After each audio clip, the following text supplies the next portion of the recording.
Hey guys, Dylan from the Geek Drawer here, and today I'll be bringing you my reaction to Percy Jackson Season 2, Episode 8, titled The Fleece Works Its Magic Too Well. Our heroes race to save camp as Luke and Kronos' army advances. Now, as I said in the last reaction, I am about a month late in this recording, and that is because I've been in hospital getting my back fixed. And a side effect of that is I can't sit for very long in this chair. Yes, my back does actually go against the backrest now instead of being curved massively forward so that most of it doesn't touch it. But sitting vertically is not something I can do for long. I also can't talk for very long. As you can tell by this opening, I'm already a bit breathless. But I know that my reactions are pretty muted, so I want to at least try this and see if I can do it. Because if I can do this 40 odd minute one, then I can do pretty much any of the other shows that I want to catch up on as well. So let's get this started in 3, 2, 1, go. Oh yeah, the episode, I already spoiled at the last episode where this one gets its title from, and I'm still not really happy with that, but we'll see how the finale goes to see whether that sort of redeems it all.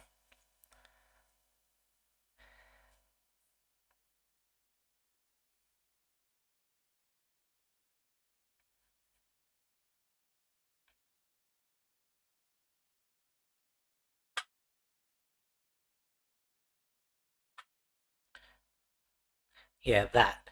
The whole bringing Thalia back was meant to be a surprise. Like it was a last page thing of the book. And they just completely telegraphed it. That's what it worked too well is. It accidentally brought Thalia back and brought in a new, older child of the big three.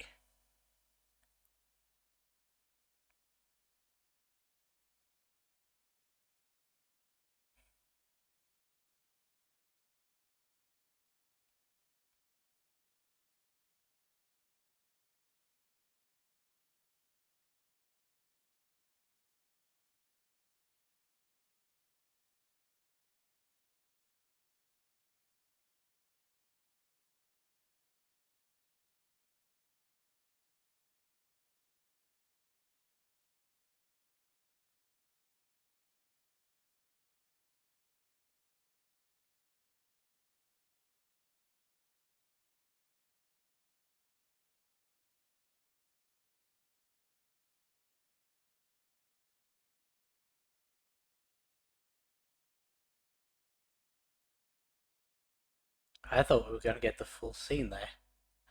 Because we never saw that in the book.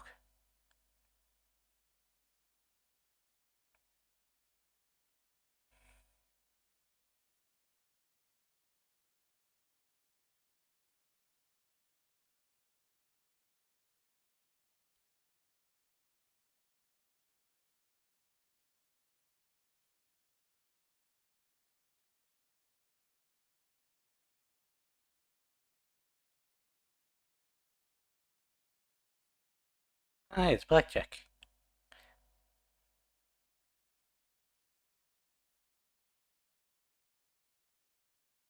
But where's Clarice?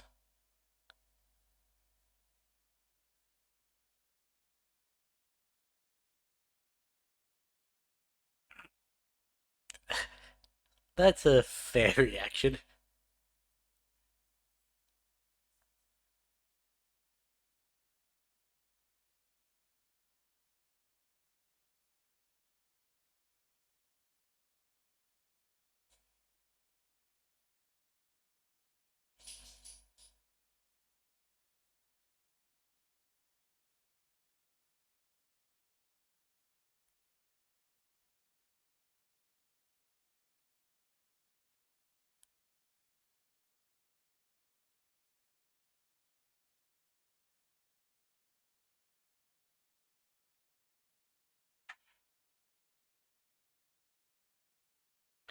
Yeah, that sounds like something Clarice would do.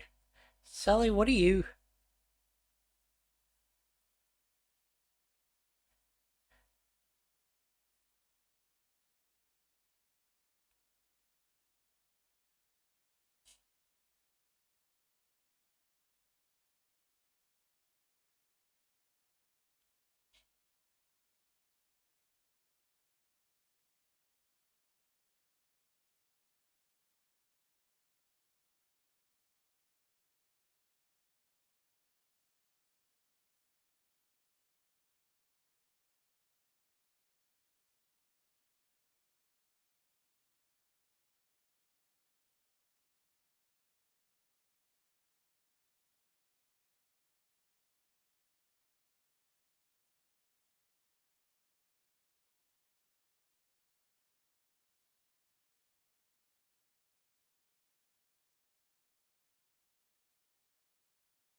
She's driving her car into someone, isn't she?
We're able to pick it up.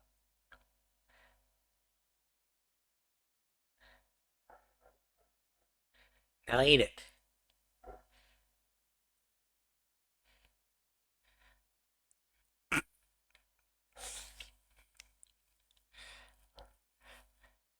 Well,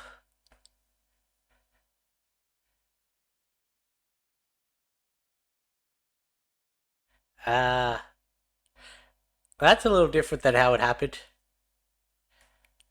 Um, in the book, he was able to pick up a thing of food at the end, but he got sent back to Tartarus by the gods. He didn't get exploded by a Laestrygonian.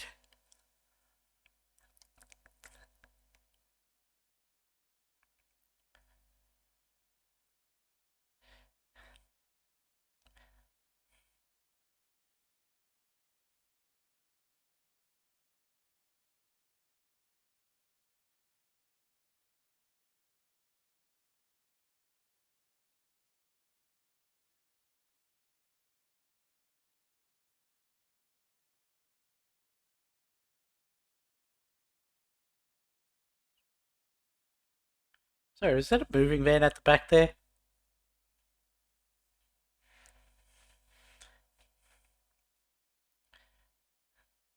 Yes, yes, it was.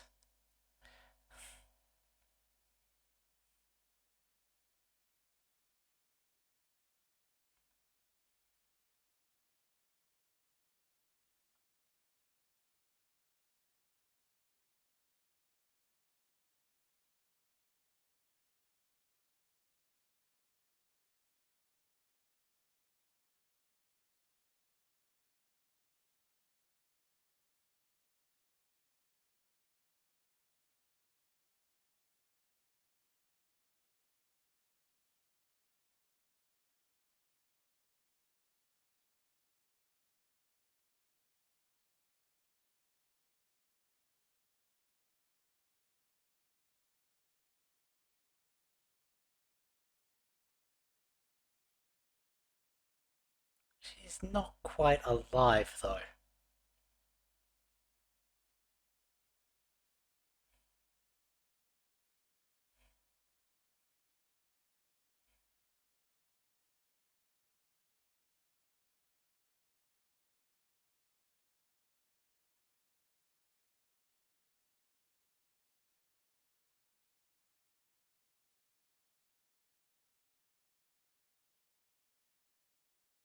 Katie Gardner?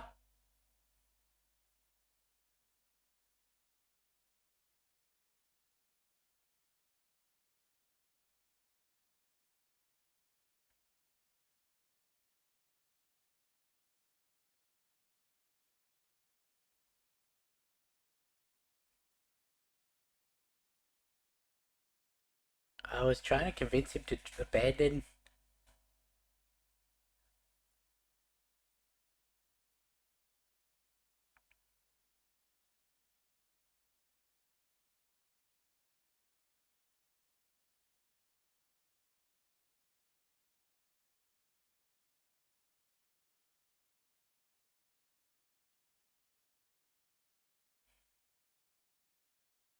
Mhm.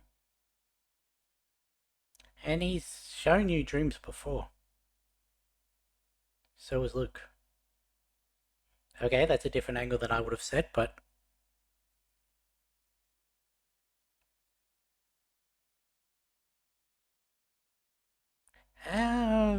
she sort of can.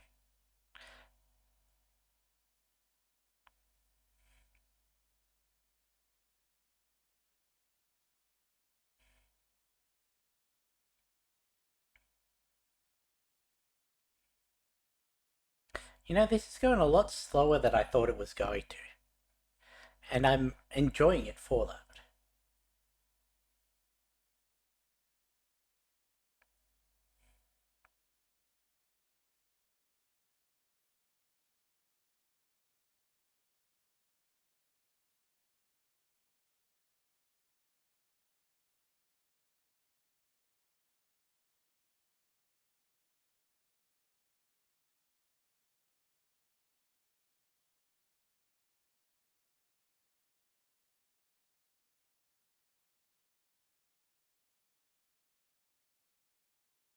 I'm guessing Alice is another child of Ares.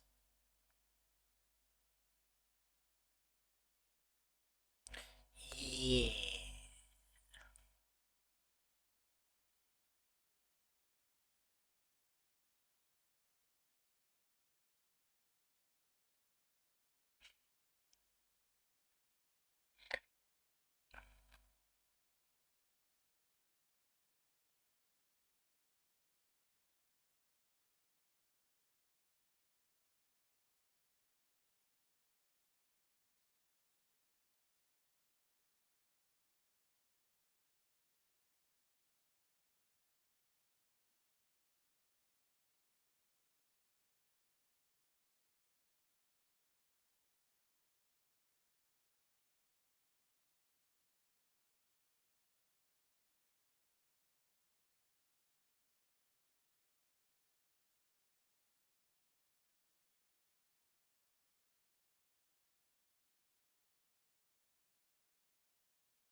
Now I do have to wonder that Katie, is that going to be Katie Gardner, the daughter of Demeter, or is it just another Katie like how we had Chris in season one?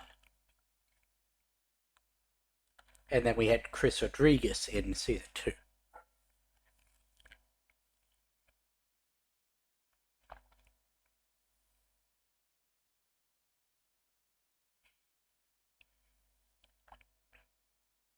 Oh, Mr. D was impressed with that.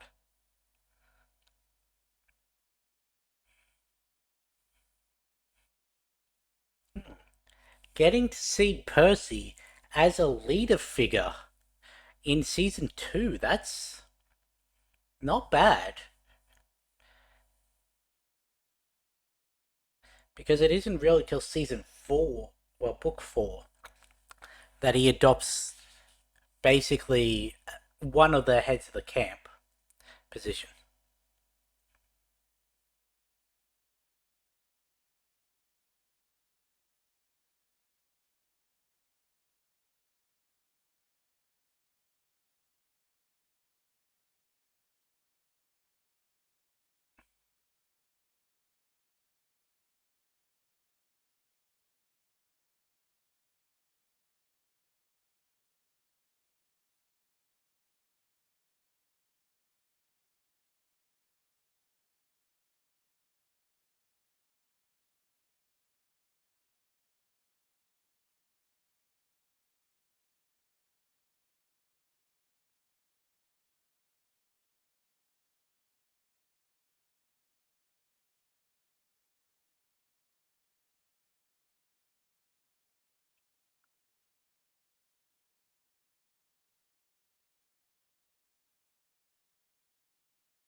And there it is.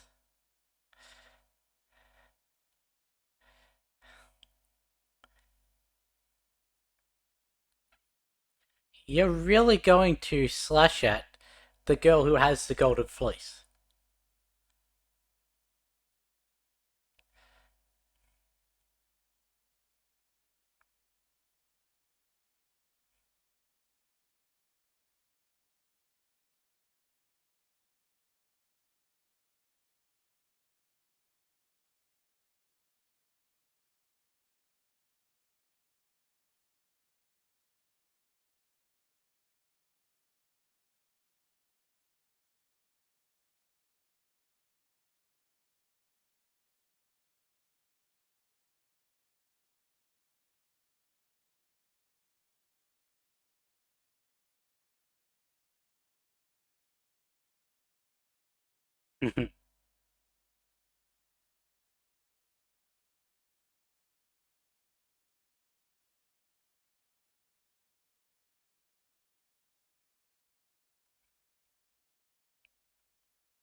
I knew as soon as they said Team Inside Camp, it was going to be Chris. There was a part of me early on in the season that thought maybe they weren't going to, because getting to actually see Chris Rodriguez at camp, he wasn't really a character till he was revealed to have been a traitor. I thought maybe they were going to change it up.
Crusher, Marrow Sucker, I think was another one.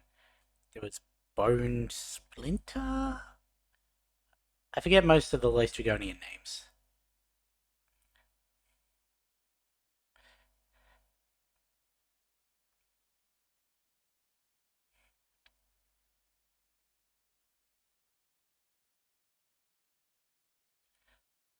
Also, Castellon. I've always said Castellan.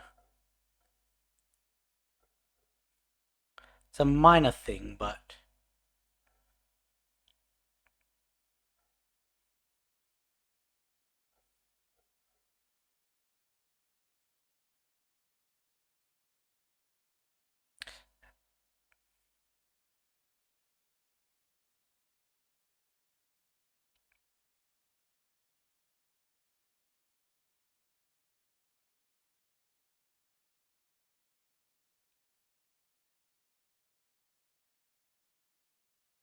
well, each side has one non-demigod.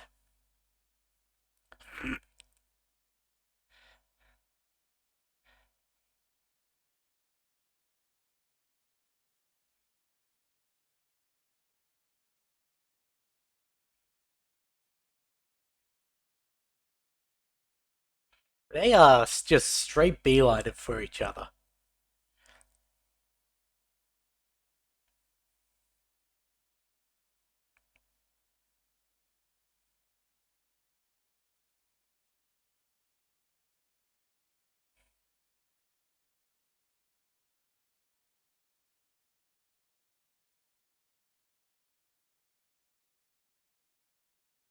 That was one of his own, I'm pretty sure.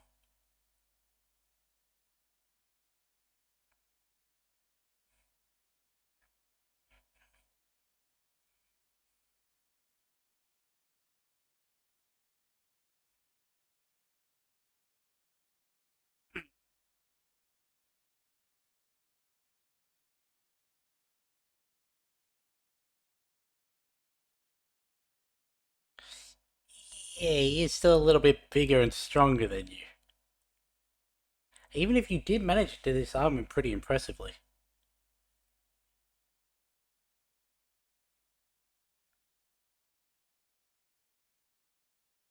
And Tyson.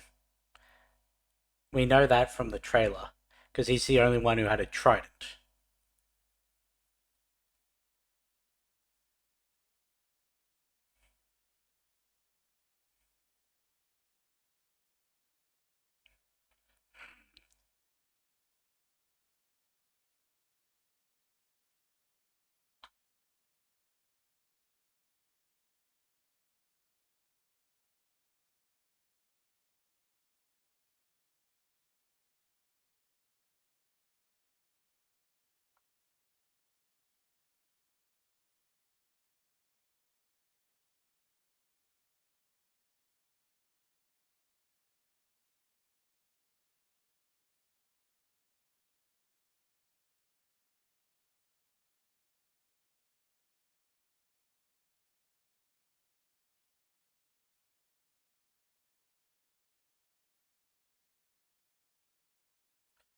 Well, Allison, you're getting stabbed in the back by Luke.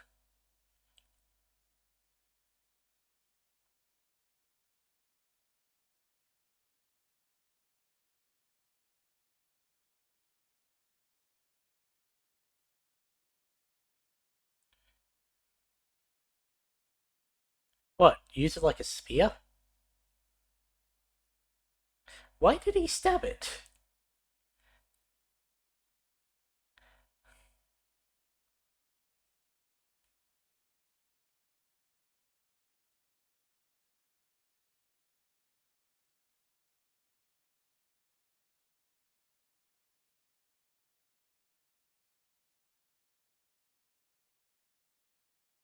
I thought that was going to embed itself higher, because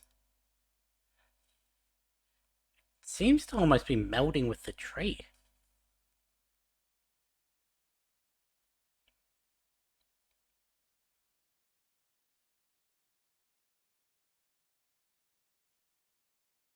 And exploded lightning. Make it really... Ooh, nope.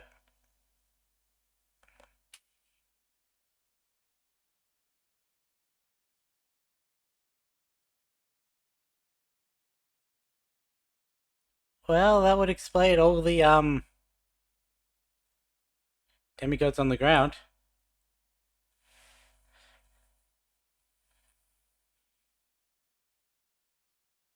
So I was sort of correct with the explode into lightning.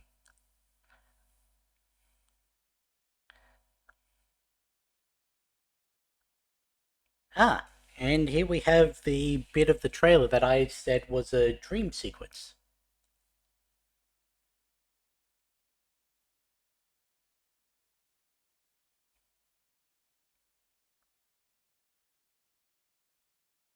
Mainly because of that.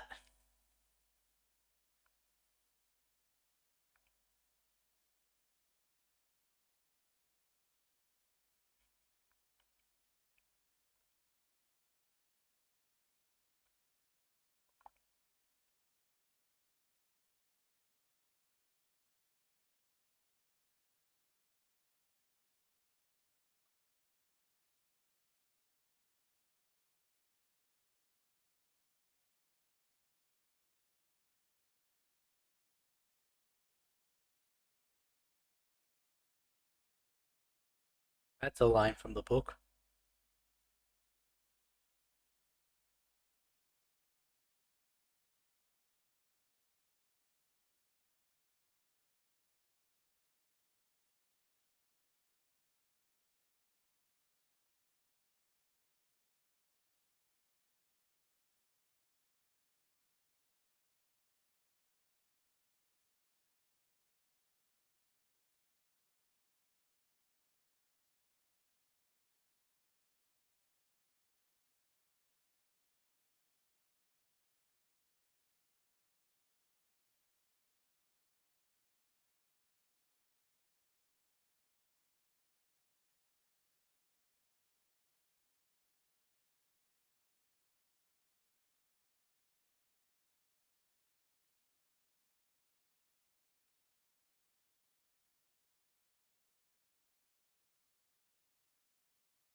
Just Poseidon, and he sent me you.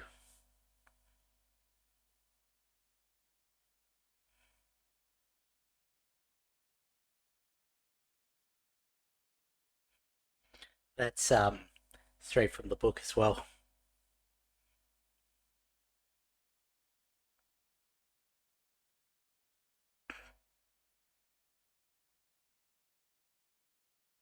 Except this, it didn't happen in Dream. That was actually said in like. But yeah, Tyson did leave at the end of book two to go work.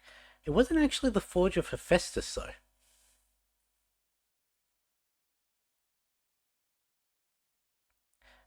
It was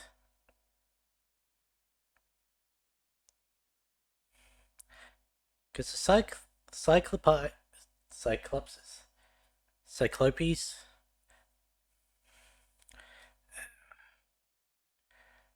One sec. The Cyclopes have always been in charge of forging the weapons of the gods ever since the first Titans War. Like they forged the Helm of Darkness, Zeus's Master Bolt, Poseidon's Trident, all of those that were used to overthrow Kronos and the other Titans the first time round. And ever since then, most of the Cyclopes and the ones similar have worked in the realm of Poseidon, continuing to forge weapons out of like celestial bronze and everything. Like, yes, the children of Hephaestus are also able to do that, but it's mainly been the Cyclopes. And so, at the end of book two, once Tyson has come into himself a bit more, because you've got to remember, he's Cyclops is physically mature like twice as fast as humans. So he's only about 8 in terms of actual years, in the same way that Grover matures half as fast. So needed him to come into himself to understand the good side of things, be with Percy and everything, people who care about him, to and also learn some skills with the kids of Hephaestus, because that's what he does most of the time in the book while at camp. He's working in the forge, and I don't. actually remember if we see Poseidon in the in the book. I think he just leaves Percy a message. But um, yeah, Poseidon came to Tyson in a dream to ask him to go to the forges, and then they talk in person. But I don't think he ever actually talks to Percy in this book. But anyway, let's get this back started.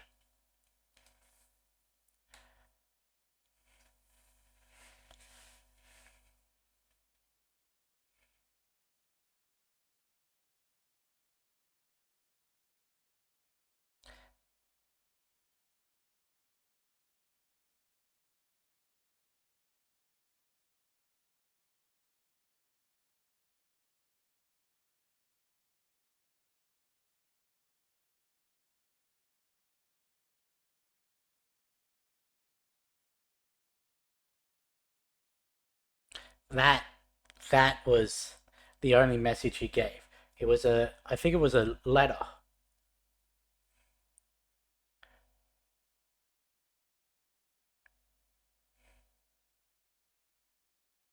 A letter with just two words: brace yourself. Enough for your nose to hear.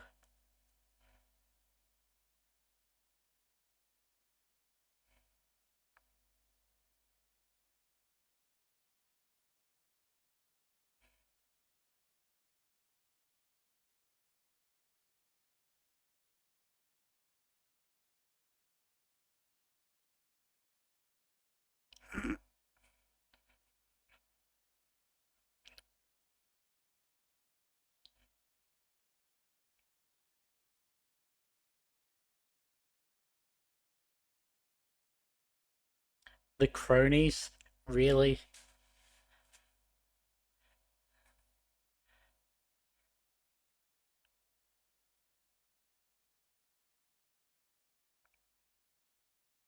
Congratulations.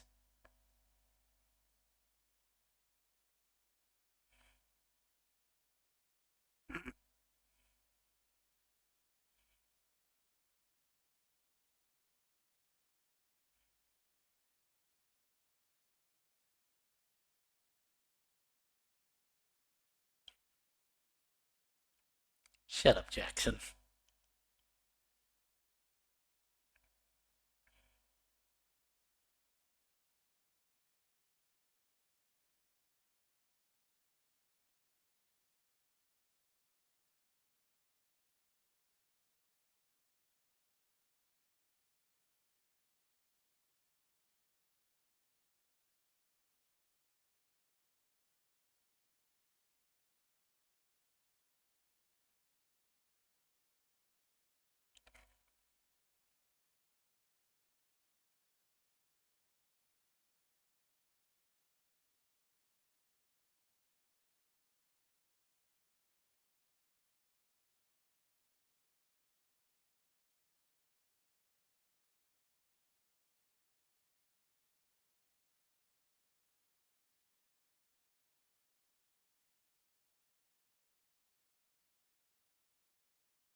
Are we doing what I think we're doing?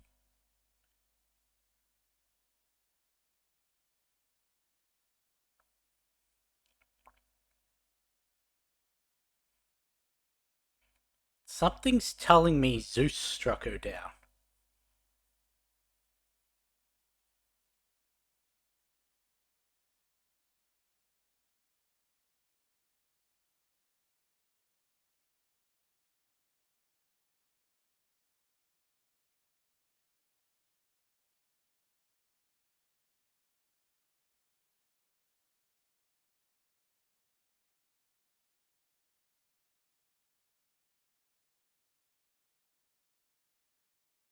Okay, Zeus struck the Furies down.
That was correct.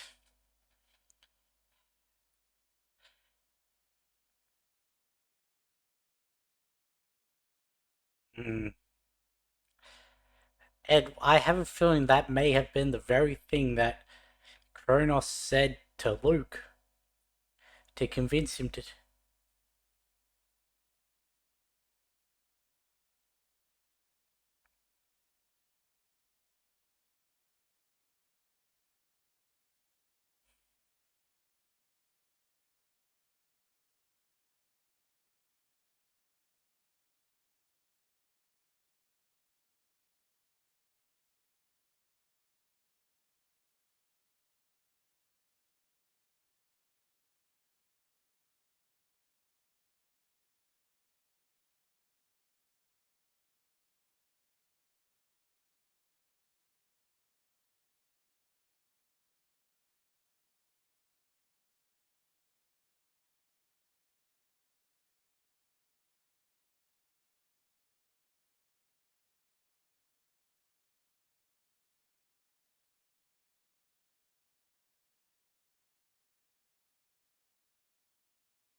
It's been 6 years.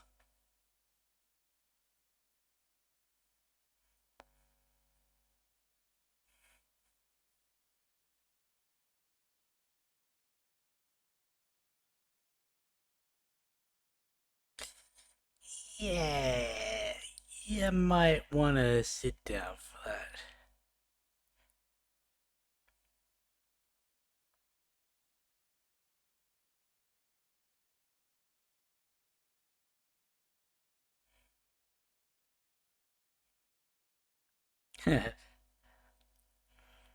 Starting the season with almost the same narration as the end of the season. I should have said that backwards, but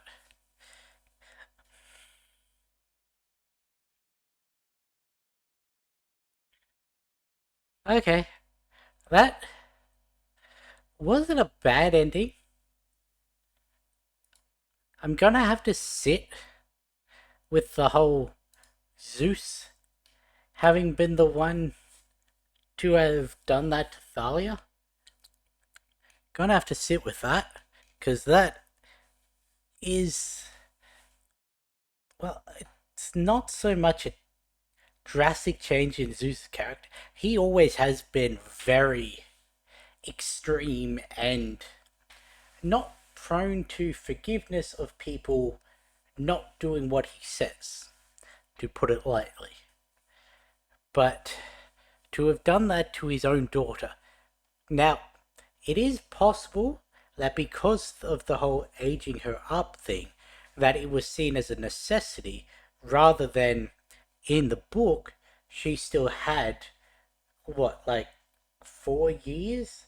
Whereas, as I said, it feels like she's about 15, which is what she came out of the tree as. So she aged about half as much as she normally would have while as a tree, which gets into the whole nature, spirit, magic that works with Grover as well. Um, I'm actually gonna pause this recording and take a break. I was revitalized while the reaction was going, but now that I'm actually having to think and talk and all that, it's taking a little out of me. So I'll I'll be back soon. Um, yeah, just I've been thinking on it a bit, and I don't think that there's anything in the book to say that Zeus didn't do that to Thalia, but there's also nothing in the book to imply that he did. Like, the whole thing of the book was they were chased by, it was more than just the Furies, it was like a full army of monsters. And Thalia made her last stand on Half Blood Hill. I think maybe they may have witnessed it in the book, and that would make it so that the whole Zeus thing wouldn't be possible, but I might also be misremembering that. The battle between Luke's forces and Camp Half-Blood did not go on for as much of the episode as I thought it would. Um, Interestingly, the battle did go sort of how I said it would in the trailer breakdown. That whole Clarice flying home alone, landing in a different part of the camp, and arriving at the end of the battle with the Fleece. I said that in the trailer breakdown because I noticed she didn't have any armor on when in the one shot that we saw her on the battlefield. I never would have guessed that that shot was actually showing Percy having been taken out by Thalia. But yeah, I wonder what happened to um most of Luke's forces. Like, were they captured? Were they spared from the lightning and ran away, or what? Or were the campers too focused on picking up their wounded that they let them escape? I don't know. Um, so it was pointed out in a few reactions that I watched of episode 7 that Percy never picked up Annabeth's hat after his fight with Luke. Like, he grabbed the fleece and left the Admiralty suite. And so people were expecting someone, Luke, Allison, one of the others, to use Annabeth's hat in this battle for like a sneak attack, and then it would be taken off them and given back to Annabeth. Because it plays a big part in book 3. And yeah, I don't know how that's going to happen because it wasn't shown in this. The conversation between Percy and Poseidon was a nice touch. It expands upon stuff we got from the book. We got to actually see a thing that was only spoken about in the book, and it also brought in a few lines directly, like the Great Stirring is underway, Titans are escaping their binds, the brace yourself. Still a little sad we didn't get to see the party ponies. I thought maybe that they were going to come in and help in the battle, since they didn't show up on the cruise ship, but no. Zeus just decided to change his mind. That whole subplot, I think, wasn't really handled the best. Like, they didn't need to change that. And it also had no reason for Zeus to go back on his decision. Like, nothing changed anything relating to Chiron. So, I don't know. What happened to Tantalus was funny. The grabbing the chicken leg and then being so excited that he doesn't even notice until it's too late that a fireball is being thrown directly at him. Like I said, at the end, I'm pretty sure it's during the Iris message from the Princess Andromeda where Percy tricks Luke into revealing everything in front of Mr. D, where Mr. D's like, well, Tantalus, I guess that means we're no longer in need of your service. And Tantalus just manages to grab some food as he's saying this. He's trying to bring it up to his mouth and gets blipped back to the fields of punishment before he can actually bite it. So it was similar but different. We didn't get a second chariot race. I didn't think we were going to, but they were at least rebuilding the chariot track. We got to see Chris and some of the others actually defect, like the whole team inside camp. Um, there was a part of me that was a little worried that they were going to play Chris differently, but I shouldn't have, considering they gave him an actual last name and they could have just had the Chris R from season 1 be Chris Rodriguez if they were going to just have this be a different character. But getting to spend so much time with him at camp, only for him to turn last minute and try and help Luke, it is different because, as I said, we only really met Chris when he was an agent of Luke in the book. Fully expected Sally to run someone down with her car to help in the battle. A lot of people were pointing out in season 7 that she was driving a Prius, and Sally Jackson in a Prius has some implications for books later down the line. And they were thinking maybe that's a nod to that happening early. Doesn't seem like that was the case. And if it is, then it was very minor. And they didn't, like, really do anything with it. But, yeah. Anyway, I think everything else from the episode I spoke about while it was happening. So, I think that's probably a good place to end it. I'm glad that I was able to get this out pretty much when I said I was going to, even if I'm still not fully up to the ability to do this all in one sitting, but well. Hope I'll just get better and better as the days go on, and I'll be back with whatever show I decide to do next.